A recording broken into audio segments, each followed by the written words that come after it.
Hallo zusammen, heute wieder Neues aus der Werkstatt. Hammer. Was ist das? Wir haben hier ein Geräusch an der Bremse. Aber es ist nicht immer, ne? Beim ganz langsam fahren, ne? Tritt auf die Bremse. Wenn du auf der Bremse Weg. trittst, weg. Okay, dann komm, nehmen wir mal hoch. Unangenehmes Geräusch. Wir müssen noch ein Stück zurück. Wir müssen auf jeden Fall ein Stück zurück, Robin, noch. Ist auf jeden Fall ein unangenehmes Geräusch. Scheint vorne von der Bremse zu kommen. Jetzt wieder nicht mehr. Er hat kurz auf der Bremse gestanden und dann hat das aufgehört. Okay, Kuli bemängelt auf jeden Fall, dass es hier ein Geräusch gibt, ne, an der Bremse. Habt ihr ja gerade gehört, ziemlich unangenehm. Dann schauen wir mal. Robin fährt hier gerade drauf, was das sein könnte. Robin vermutet, dass hier irgendwas mit den Blechen ist, die da oben drin sitzen. Aber ich hebe den erstmal rauf. Gucken.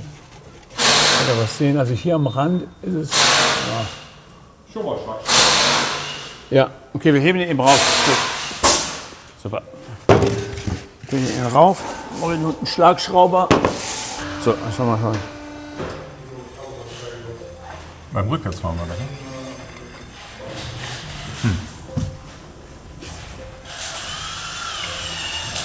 Nix.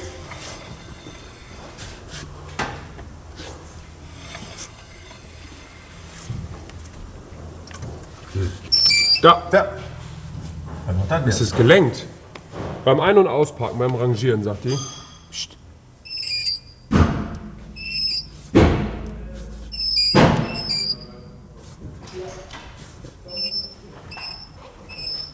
Okay, guck mal unten. Robin, du hast kein Mikro. Bleibst du jetzt dabei? Oder? Also ich könnte eben eins holen, eben schnell. So, wir haben aber gerade mal kurz unterbrochen. Das war ja alles irgendwie nicht so geplant. Wir planen ja meistens nichts. Wahnsinn. Ja, dann mach Ja, mal bitte. okay, ja, aber du kannst ja nichts hören, wenn die hier so am.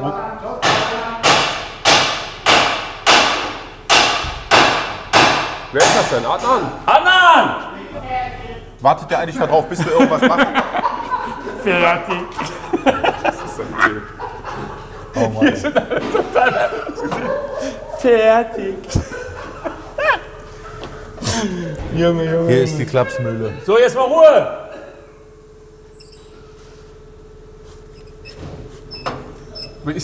Warum ist denn jetzt das Dings drin? Ja, hat er gesperrt. Warte kurz.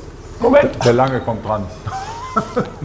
Das ist hier echt. Der Vater hat zu lange gebraucht, um das Mikro zu holen. Fertig. So. Nee. Ja, wir haben eben auch ein bisschen Freude hier, ne? Aber nur Nur ein manchmal. bisschen.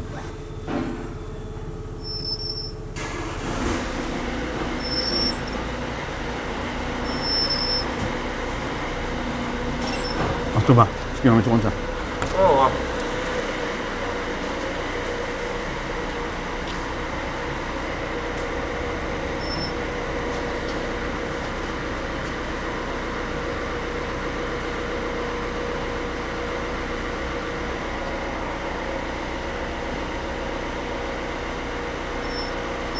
Da ist es da. Ja, aber wo kommt's her? Ja, das ist ja die Frage, das sind die Leute ja hier. Weil ich mach mal ein bisschen höher, Robin. Dann kann der Patrick auch ein bisschen besser da agieren. Es hört sich für mich genauso an, als ob das von diesen Quietschbelägen kommt. Ja, aber ich drehe das Rad ja nicht. Ich bewege das Rad ja nur hin und her. Ja, du gibst ja aber Druck Guido! drauf, ne? Kannst du eben ausmachen, den Wagen? Danke. Achtung, Geschenketipp. Weihnachten steht vor der Tür. Genau, nämlich bis jetzt war das beste Ausliesegerät für Autofahrer und für Hobbyschrauber das Evo. Jetzt gibt es auch das Evo Plus. Das Evo Plus spielt in einer ganz anderen Liga. Das Evo Plus gibt es nur exklusiv im Fabuka Shop. Und wenn ihr das im Fabuka Shop kauft, dann seht ihr auch die Artikel, die von uns da drin stehen. Handschuhe, Windkasten, Ratschekasten, alles Mögliche. Jacken, ach was weiß ich, was für tolle Sachen. Da gibt es einen 5 € Einkaufsgutschein dazu und das Ganze ist dann versandkostenfrei. Also schnell schnappen, bevor jetzt hier alles vergriffen ist und es keine Geräte mehr gibt. Was willst du, Büro denn damit? Ich Scheißdreck an. Noch eine Antwort. Ne? Gute Zeit. Bis Macht's dann. gut. Tschüss. Dreh nochmal.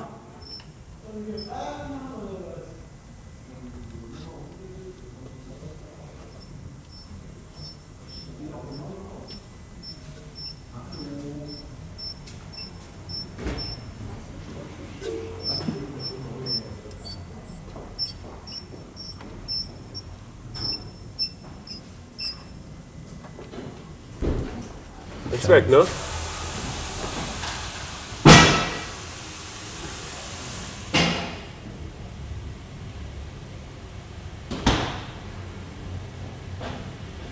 Was hast du gemacht? Ich hab da oben drauf gedrückt. Ja, aber ich drehe doch das Rad nicht. Selbst der Druck da drauf reicht doch nicht aus, um das zum Quietschen zu bringen.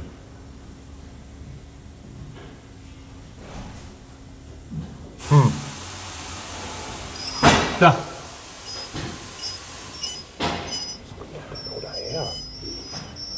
Jetzt kommst du, wenn du das Rad drehst.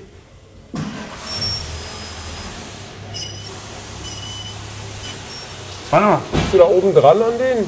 Kannst du. Quietschi. Patrick, wir machen das jetzt mit dem Mikro. Ich gehe da näher ran und dann sagst du, ob du es besser hörst. Können wir das machen? Mach mal.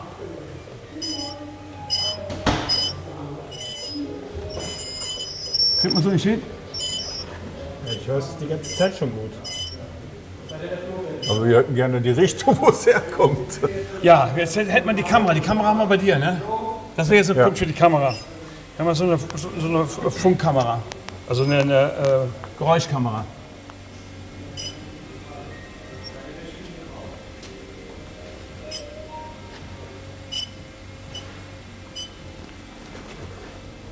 Mach da noch mal den Finger hin, Robin.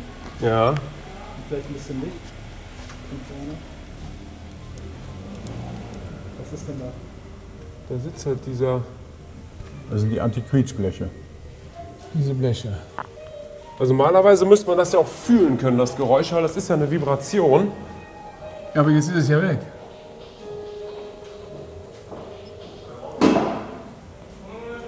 Ist doch gar nicht.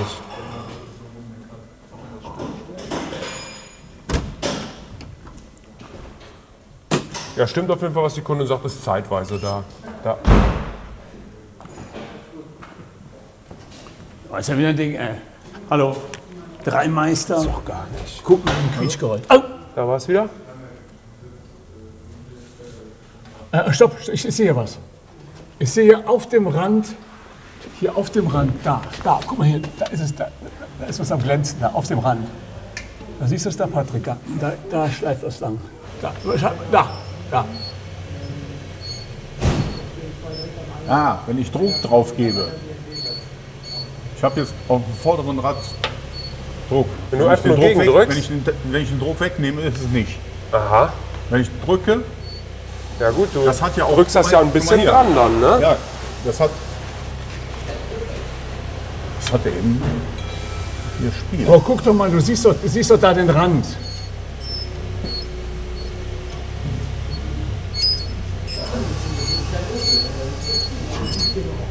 Schön da.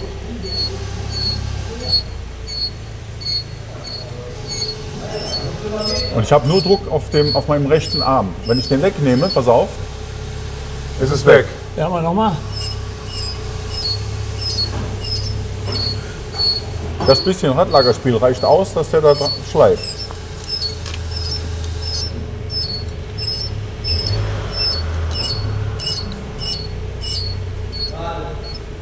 Meister am Blitz.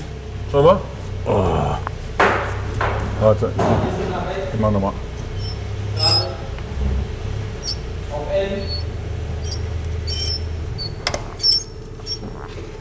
Jetzt bin ich gerade nicht mehr gedreht.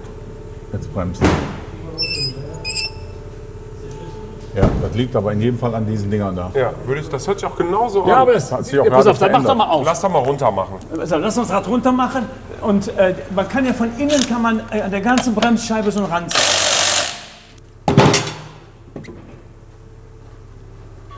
So, jetzt sieht man doch auch was. Hier siehst du mich, an dem Rand und an dem Innenrand siehst du.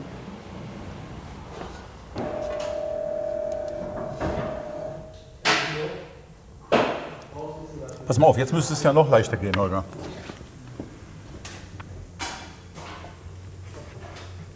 Nee, jetzt geht's gar nicht. Konnte ich mit dem Rad konnte ich so viel Druck ausüben darauf, dass Noch ein bisschen weiter einlenken. Ich glaube, der oben ist ziemlich dicht dran hier.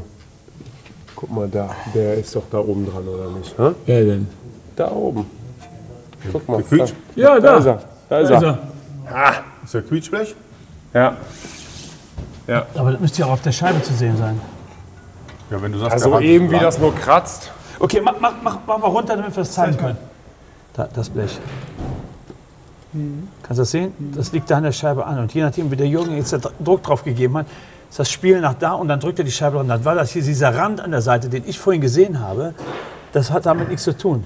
Und der Rand, den man sieht, ist einfach, weil die Scheibe schon was verschlissen ist und dann liegt der Belag drauf. Aber der Belag ist ja noch genug, der hält ja mindestens noch je nach Fahrweise. Ist auch immer die Frage, was Bei Jürgen ungefähr 2000 Kilometer, bei jedem normalen Sterblichen so um die 10 bis 15. Also.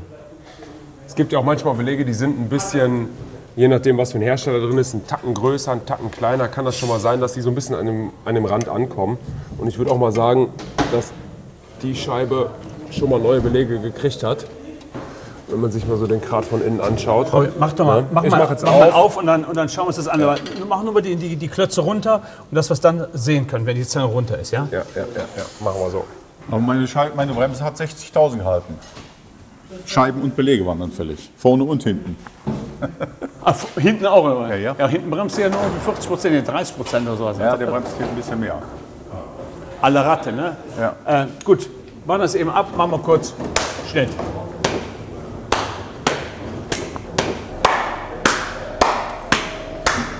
So, jetzt. Fertig. Los geht's. Gut, schon auseinander, ne? Wir brauchen nur klatschen. Ja, zack, Der Robin! Guck das an hier, da kann man es auch richtig schön sehen. Ja. Dreh mal.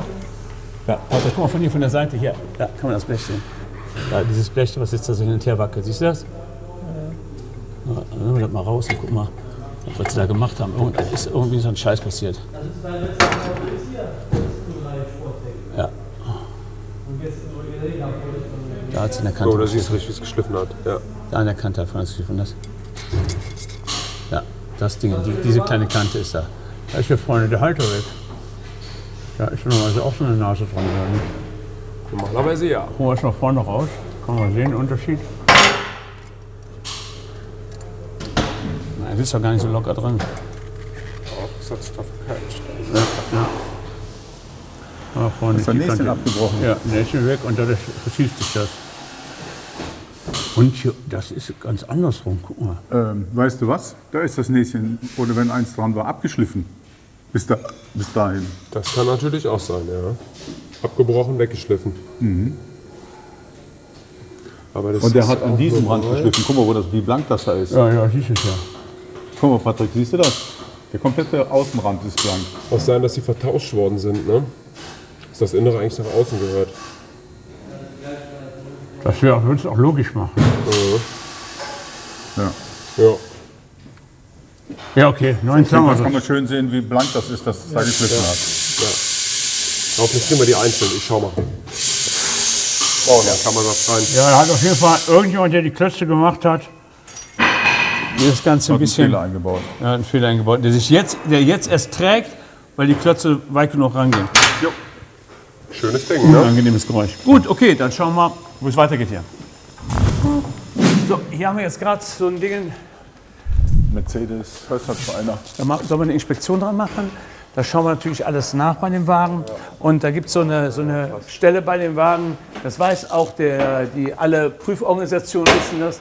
Da gehen wir ganz gerne, da hat Mercedes eigentlich ein bisschen Scheiße gebaut, aber das stehen die auch zu. Guck mal ja, das ist die Hinterachse. Kann man das sehen? Voll das Loch drin. Die rosten irgendwie von innen nach außen durch. Das gleiche ist hier auf der anderen Seite. So, da kann man sehen. Da.